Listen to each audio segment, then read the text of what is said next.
Yes, very start. I do not think that any government has been able to devise a leak proof system of taxation.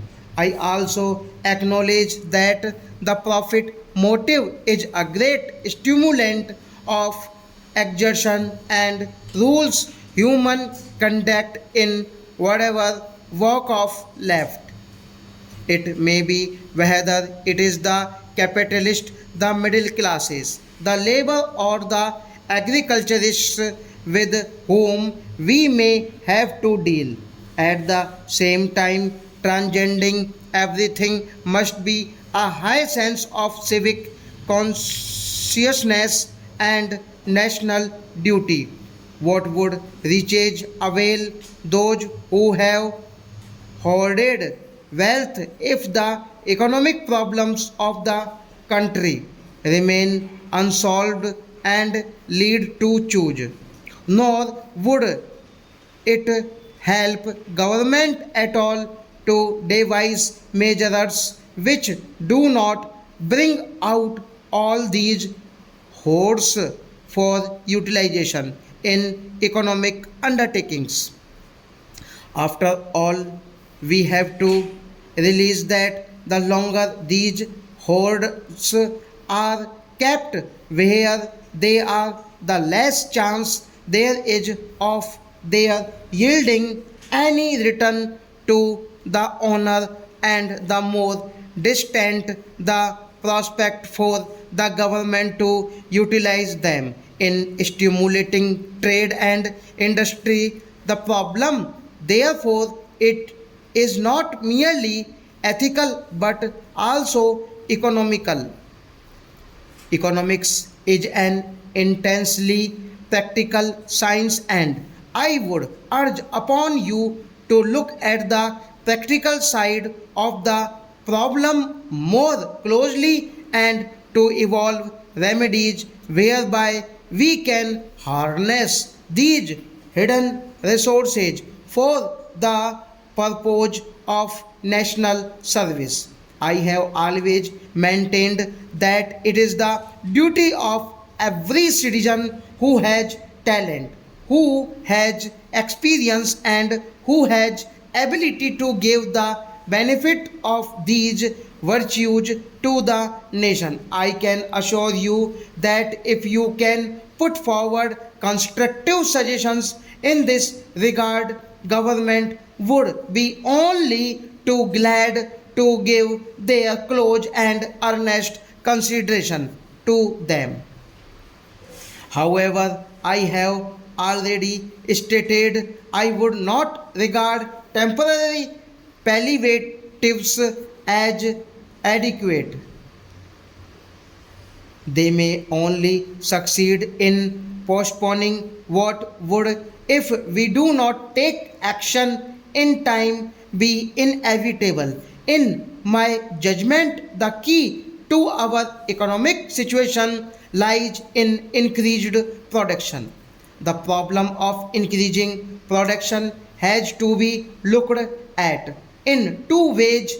It means a greater utilization of our industrial capacity at present. It also means that we must not be content with merely utilizing what we have but must explore fresh woods and pastures new. For the expansion of our industrial effort, we must obviously have more capital and investments in the economy. Increased production would enable us not only to meet the demands of the consumers but also to substantially cut down our imports, thereby saving valuable foreign exchange for other more pressing needs, chief of which would be the import of capital goods which we would require for old or new industrial undertakings. A few industries in which I feel increased production is possible and must be achieved are steel, cotton, textiles, sugar, electrical goods, chemicals, machine tools, paper and cement. The question is largely one of securing sufficient capital and capital goods and the necessary foreign exchange. In laying out our program, however, our aim must be to survey our resources and to plan them out on the basis of what we can achieve in the near future and to ensure that what we produce goes a long way in reducing our dependence on currencies which we can save in order to further intensify our industrial effort. The ultimate object of all these efforts must be to attain that industrial efficiency and self sufficiency by geometrical progression, which would increase general prosperity and thereby secure a higher standard of living for the common man. On the basis of this ultimate objective, you can devise a plan for what is immediately or in the near future practicable. Government, industrialists, and labor could then participate in a great national effort for recovery and reconstruction. I should not now like to say a word to labor. No one realizes more keenly than myself what an important and decisive part labor can play in our great industrial effort.